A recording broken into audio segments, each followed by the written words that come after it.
TikTakers, 2020 is just around the corner. You can't imagine how happy we are to start a new year along with all of you. And we want to start the year in the best way possible, with a good dose of horror. Surely many of you have got a video game for Christmas, just like TikTak did, as they behaved very well this year. And that's what we're gonna talk about today. As it happens with some historical events and film shootings, there are many urban legends surrounding cursed video games. Some have never existed, while others have been possessed, causing harm to the players, or even death. Be very careful with Sonic, Tails Doll, Bandround, Super Mario, or Mortal Kombat. It could be your last game.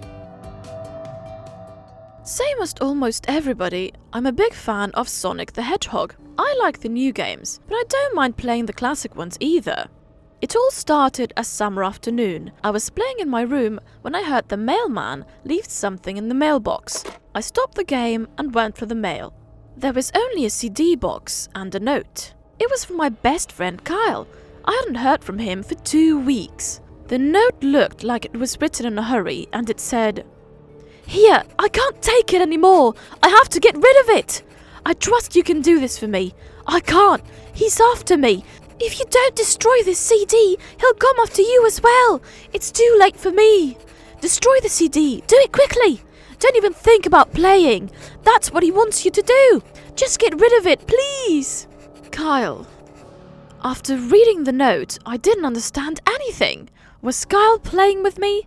I looked at the box and the CD inside it. There was nothing weird. It just had written on it with a black marker the words Sonic.exe.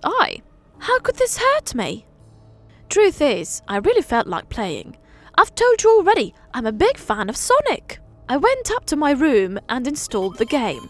When the title appeared, I realized it was one of the first Sonic games. It all seemed normal until, for a fraction of a second, I saw something weird on the startup screen. The sky was getting darker, the title looked rusty and destroyed, the Sega's 1991 was replaced by a 666, and the water had turned red.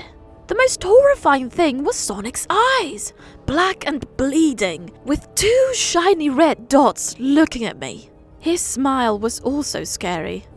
When the screen to choose a character appeared, there were Tails, Knuckles, and Dr. Robotnik.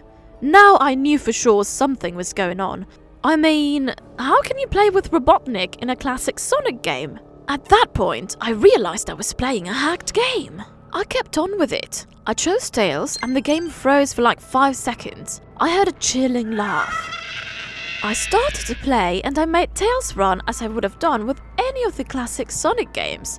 A flat land and some trees. Not long after, I saw one of the small animals laying dead on the ground, bleeding. Tails had a sad look on his eyes, and the music started to slow down. I kept on with Tails, but he seemed affected. Going up a hill, Sonic appeared, leaning on a tree. His eyes were black, and he had an evil smile on his face. Tails seemed really scared. The screen turned black for about 7 seconds, and a white text appeared that said, "Hello, do you want to play with me?" What is going on? Tails was on the screen again. He was very scared. He looked at me, terrified. He wanted me to get him out of there. We started running. Suddenly, I heard the chilling laugh again, and Sonic appeared with black and red eyes. I kept running with Tails, but Sonic wouldn't stop chasing him, flying, until he got him. He jumped on Tails right before the screen turned black. I heard a cry, and a new text appeared again. "You are too slow. Wanna try again?" Even though I didn't want to keep playing, this time I chose Knuckles. I heard the laugh again, and a message showed up. "You can't run." In this level, the sky was red and the ground was metallic. Knuckles looked at me, afraid, same as Tails did. I started playing, but that distressing laugh sounded again. Sonic appeared right in front of Knuckles with those evil eyes in a pixelated black cloud of smoke. Knuckles looked desperate. He tried to defend himself, but Sonic got him. The screen turned black and I heard the cry again. What's going on? I got scared for real and decided to stop playing. The game had worn me out, so I fell asleep. But right after, a disturbing nightmare ruined my rest. I could hear Knuckles and Tails crying for help. Had I abandoned them? I gathered all my courage and started to play again. When I started it, I only had Robotnik left to play with. This time, the screen was kind of a hallway with purple walls. There were candles emitting red light and blood drops in the screen. I started running with Robotnik. He didn't seem nervous as the others too did. As he was moving forward, the walls seemed darker and darker. The candles starting to emit a mysterious blue light. And the terrible laugh appeared again. He was here. Sonic showed up right in front of Robotnik. He seemed more real this time. His smile was the most horrible thing I had ever seen, and his big eyes were crying blood.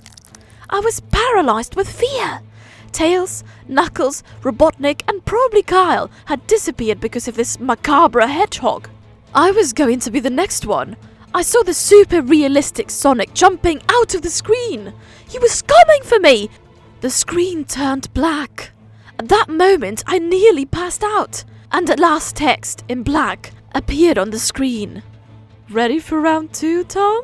The evil laugh sounded as if Sonic was right behind me. The startup screen appeared, with Tails, Knuckles, and Robotnik wiped out.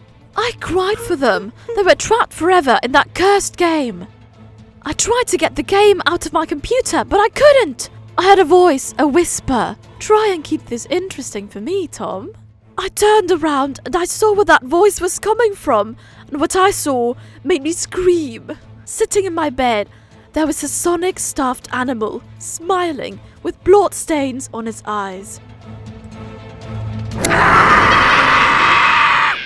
So, I'll introduce myself. My name is John Coiffure, and now that the story of Ben drowned has become popular, I'd like to clarify some facts that I've been researching on after his death. I'll start from the beginning. Ben and I went to school together. He was a very shy boy, but we became friends right away as we shared one passion: video games. One of our favorite games was The Legend of Zelda: Majora's Mask for Nintendo 64. Ben was a slim boy with blonde hair to his shoulders and his eyes were sky blue. Everyone considered him a weirdo because his personality was different. The bullies in the class, Matt, Jack, and Alex, constantly picked on him. Matt was the worst of them. He was despicable and he had a scar on his lip from an old fight he usually bragged about. Awesome! Poor Ben's situation at home wasn't very nice either. His dad had died the previous year in a car accident. Right before dying, Ben had told him about his problems at school and he had calmed him down. "I'll go talk to your teacher tomorrow. I'm sure it would all have a wonderful ending, right?" He kissed him on his forehead and laughed without knowing those were his last words. Ben didn't smile much. The happiest I had seen him is when he bought the Majora's Mask game with the money he had been saving. He would spend hours and hours playing and he always had it with him. "I wish I was like Link and I could be brave and face those bullies," he would usually say. One day, I went to his house to pick him up and go to school together. When I got there, he was playing the Majora's Mask game. I remember he saved the game in the Skull Kid phase. Then, he put the game inside his bag and we left for school. During the break, he came to me, desperate, because Matt had been searching in his stuff and his game had disappeared. I went to the teacher's room with him to tell what had happened and we went to find Matt. "Ben, are you sure it was Matt?" the teacher asked. "Yes, I saw him searching on my bag." "Don't worry, you won't see it again," I heard Matt whisper with a dark voice. The teacher asked Matt to empty his bag. There was the game without the label. Ben asked me to hold on to it. He was afraid I would take it from him again after school. He told me he would call me to meet at some safe place and give it to him. When I got home, I was waiting for his call. 10 minutes passed, then 20, 30, and the phone didn't ring. I was worried. What if Matt and the others had done something to him? I ran to Ben's house with the game on my hand. Right before reaching his house, I heard cries and moans coming from the shore of a nearby lake. I got closer, and then I saw Matt, Jack, and Alex next to Ben laying on the floor, hurt. He was screaming in pain and covering his face with his hands. I stood there some meters from them, and I saw Matt grab a wooden stick from the floor. "You were saying you saw me taking your stupid game, huh? Don't worry, you won't see anything ever again." He put the stick in one of Ben's eyes and then in the other one. Ben was desperately screaming. The show was horrifying. I wanted to do something, but I couldn't move. Blood was falling from his sockets, covering his face and his clothes. I threw up and started crying. "You shouldn't have done that," Ben said to Matt. Matt grabbed him by his neck and dragged him to the lake. He sunk his head in the water, drowning him while he laughed and laughed. Jack and Alice got scared and they ran away. When Matt finished his job, he let Ben's dead body go and left in the same direction. Nobody was there anymore. I got close to Ben. My legs were shaking. I held him on my arms, hugging him, without letting go of the Majora's Mask game that I still had on my hand. I remained like that until the police came. They had been warned by a neighbor. My best friend was dead and I couldn't do anything to avoid it. I still have nightmares about this. When I went back home, I went to the bathroom to get rid of the blood. The Zelda game was also dirty. I wiped it and saw something handwritten on it, a word, Majora. I hadn't realized about this earlier, but I didn't think it was important. The next day, when I woke up, the game was gone. I looked everywhere, but couldn't find it.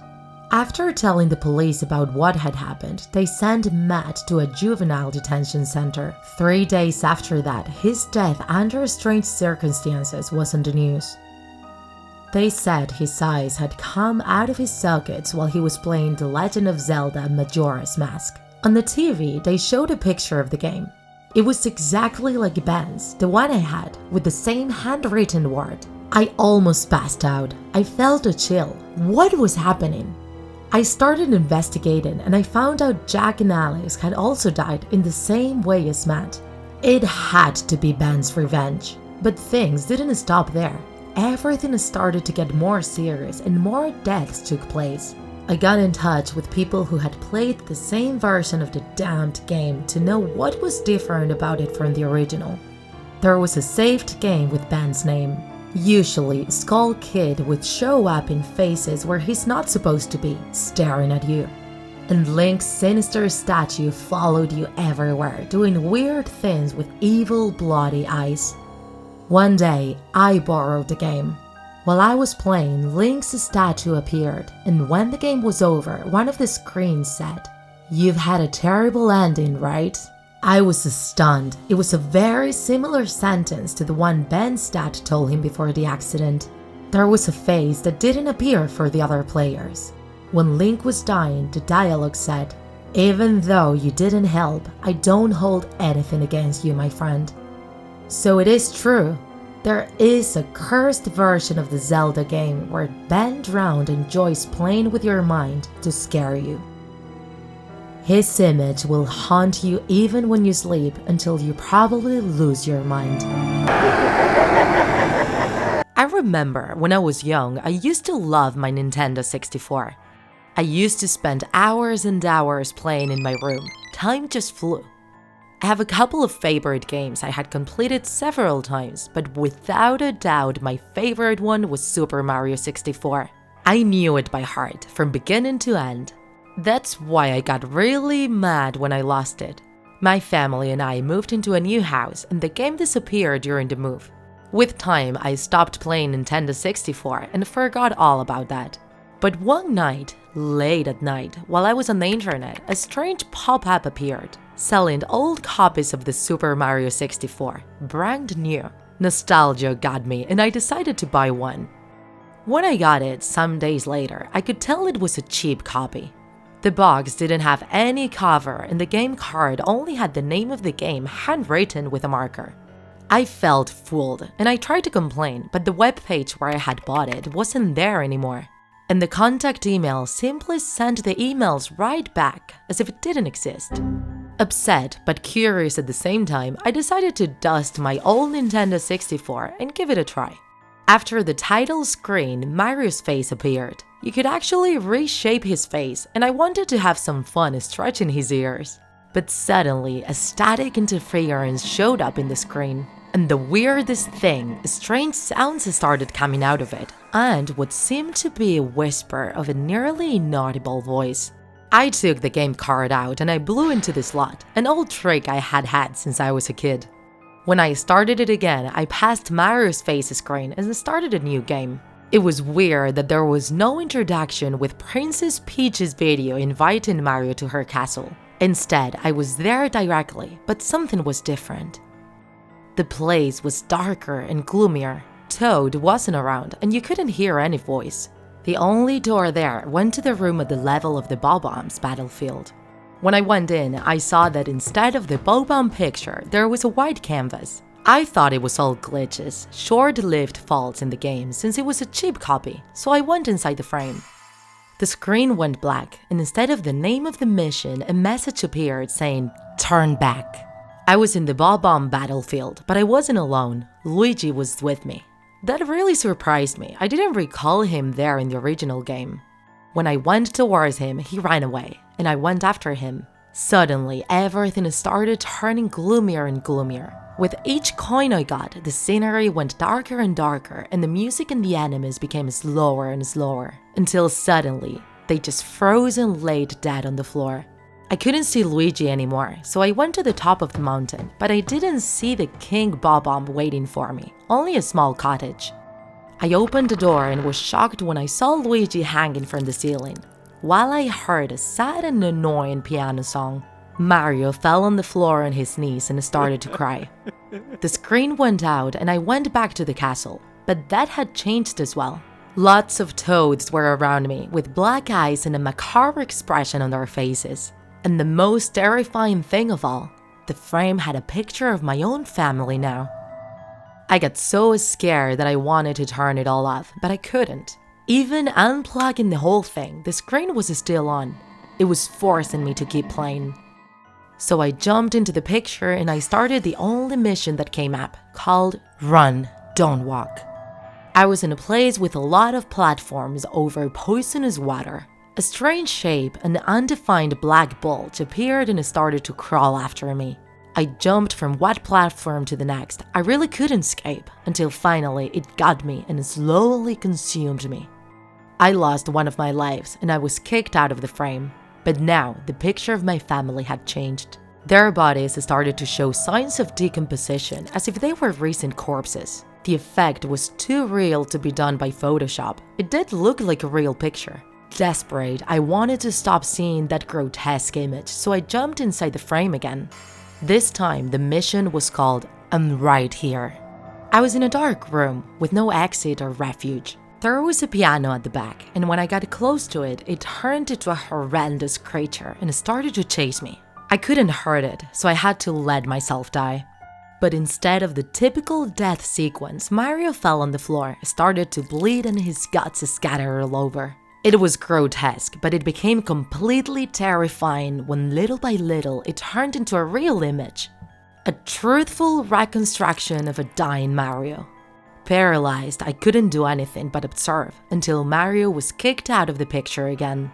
Now, the castle was on fire. There was a painting on the wall written with blood that said, "You'll never save them." And the frame had a totally terrifying picture of my family. Their bodies were more and more putrefied. They had holes with bugs coming out of them and eating up their flesh. Their guts were hanging out and their eyeballs were coming out of their sockets. I was terrified. I grabbed my phone and I tried to contact them with no success. My dad, my mom, and my sister, none of them answered. I looked at the screen again, and this time I could only see a sentence, "Game over," on a black background. Fearing the worst, I left home to go and find them, hoping nothing had happened to them. In the early 1980s, in a town in the United States, panic began when a series of violent deaths followed. The victims had been brutally tortured and killed, and the perpetrator always left the initials TD in blood on the wall. Beyond that, the police had no clue. The most brutal killing took place in a home where 6 people died and only one survived with serious injuries. His testimony was chilling. He claimed to have been attacked by a small blood-covered teddy bear with a macabre smile full of fangs and from whose eyes flames erupted. On its head, it had a kind of antenna with a red stone, and he acted like a madman, jumping from one side to the other. The police dismissed his testimony, and he was admitted to a mental sanatorium. Days later, he committed suicide. A rumor began to spread around the city that the person responsible for the crimes was not a psychopath but a demonic entity, and everyone locked themselves in their houses as soon as the sun set. One night, a police patrol found in an alley the remains of a massacred body. And a few meters away, a figure writing the initials TD with blood on the wall. They went after him and were able to chase him thanks to the trail of blood he left up to the outskirts of the city, where he hid in the cemetery. By that time, the alarm had been raised and several patrols began to trace the cemetery. A journalist from a local newspaper also appeared and was allowed to accompany one of the police teams. After a long time spinning and listening to strange noises, suddenly one of the officers collapsed to the ground, his voice drowned by the gushes of blood coming out of his throat.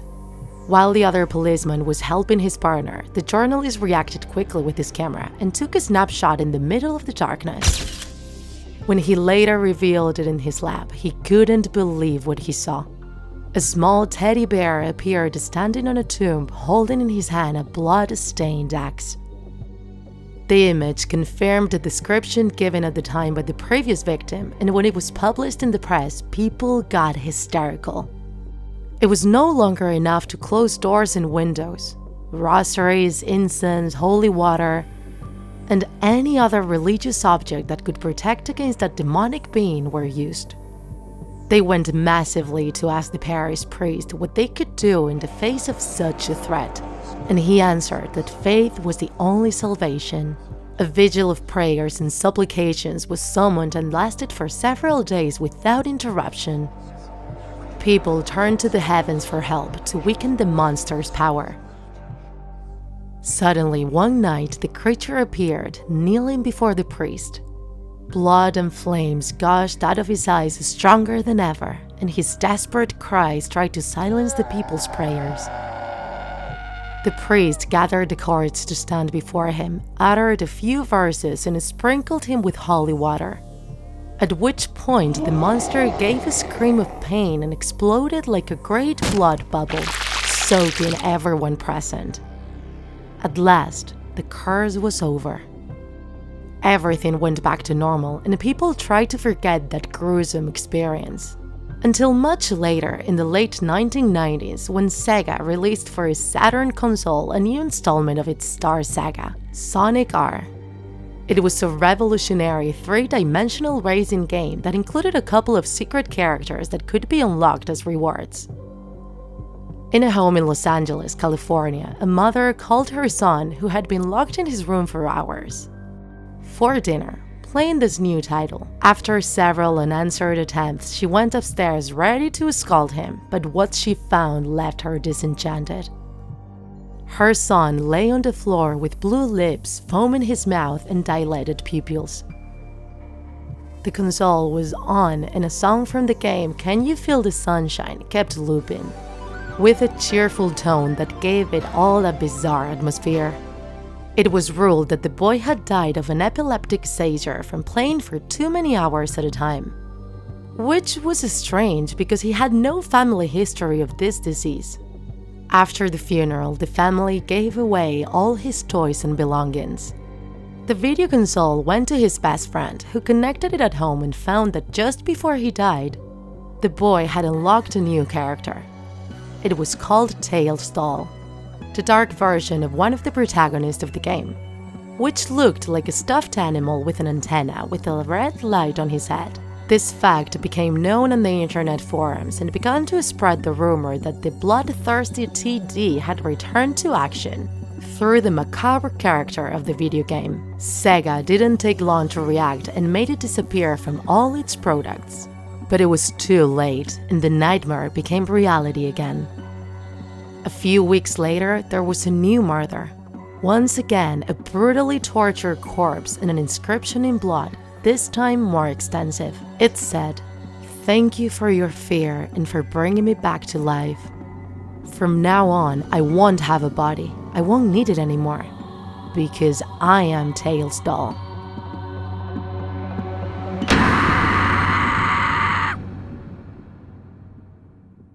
Hey there, TikTakers, and welcome to a new Scary Tuesday. Today, we bring you the adaptation of a different creepypasta based on one of the bloodiest and most popular fighting video games, the Mortal Kombat. Well, we assure you that it can be even bloodier and more disturbing. Ready? Game on! I'm writing this to warn anyone of what might happen if they try this cursed version of the video game. Many years have passed and I think I'm ready to talk. What I saw on that screen, I still don't know if it was real or just a hallucination caused by too many hours playing. But whatever it was, it had horrible consequences for me and those around me. At Christmas that year, like the rest of my friends, I had asked my parents to give me the new Mortal Kombat, but they refused because they said the game was too violent. At the time, I didn't know how right they were. I was walking down the street when I saw a small market in the backyard of a house. I took a quick look, but I couldn't find anything that would interest a boy my age. A sad, head-down man with his arm in a sling and several bandages left the house. When he saw me, he said he had something for me, and he brought out a box with a lot of video games, including the new Mortal Kombat. He told me to take whatever I wanted, that they belonged to his son, but he wasn't going to use them anymore. I couldn't believe it. I finally had the game and I didn't have to pay anything. As I returned home, eager to try it out, I noticed that the cover looked different. The faces of the characters in the photos had grotesque gestures, everything was tinged with a blood red tone, and in the logo of the title there were two acronyms, SE. I got even more excited when I thought I had a special edition, and I called my best friend to come and play with me. We were both fans of the fighting genre, and we always tried new releases together. I've never had a buddy like him again. When we turned on the console, we discovered on the title screen that the acronym SE really meant Satanic Edition. We hadn't heard of that version, but it seemed like a promising claim. Suddenly, the screen darkened and a simple message appeared. "You're about to enter the Mortal Kombat Satanic Edition. There will be no going back. Are you sure you're continuing?" With no hesitation, we pressed continue. Suddenly, the usual tune of the game began to play, but with a slower pace and a more pitiful tone. Also, if you stood up, you could hear a background noise, which sounded a lot like human moans and cries. We were impressed with the production of the game, but the biggest surprise came in the character selection menu. A new combatant appeared that I hadn't seen in any of the previous versions. It was a sinister demon with wings, horns, and a red body, which was called Dark Demon. I quickly anticipated my friend and selected him. The strange thing is that at that time, the title of the screen, which said "Choose your player," turned into "Ready to Die." My friend selected his favorite classic character, Sub-Zero. He was actually a lot better than me, he knew all the combos and fatalities. So I needed whatever advantage that new character could give me. It turned out to be very powerful, so much that I won the first round almost effortlessly. I actually had the strange feeling at times that the demon was moving at its own will, ignoring my controls and bashing the opponent. When I looked back at my friend, I noticed something strange. He had a terrible face, looked exhausted, and was sweating nervously. I asked him, and he told me that he was fine, that he wanted to keep playing. I will never forget his words. I've gotten too immersed in the game. We continued. In the second round, after a lot of effort, he managed to take revenge and beat me by a very narrow margin. I remember on that occasion, I was the one who had a feeling of intense cold when he froze me with his attack, and an extreme exhaustion that was becoming painful. He looked at me strangely, with a sinister expression of victory and wrath. But instead of scaring me, I felt more stimulated and challenged him with a, "Come on, let's keep going." The fight was bloody and fierce, with both of us fighting to the limit of our strength, as if we knew there was something more important involved.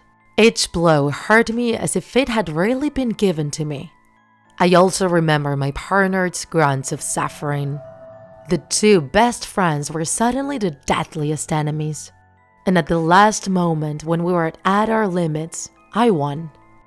I was completely euphoric. I had a sense of power I had never felt before. With a terrible thirst for blood, I did the combination of moves necessary for the final finish. Suddenly, I regained consciousness and felt something wet and warm in my hand.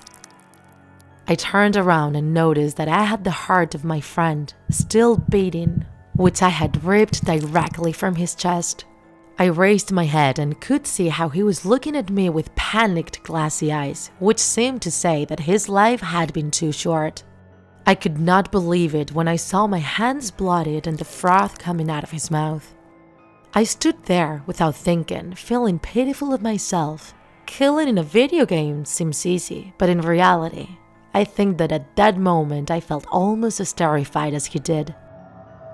And I was even more terrified when suddenly there was an intense heat in the room and a red glow coming from my back. It started to dye everything around me. I tried to look around, but some claws immobilized me from behind.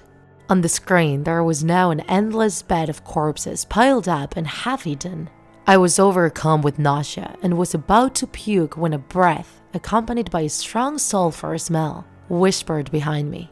Ready for another game?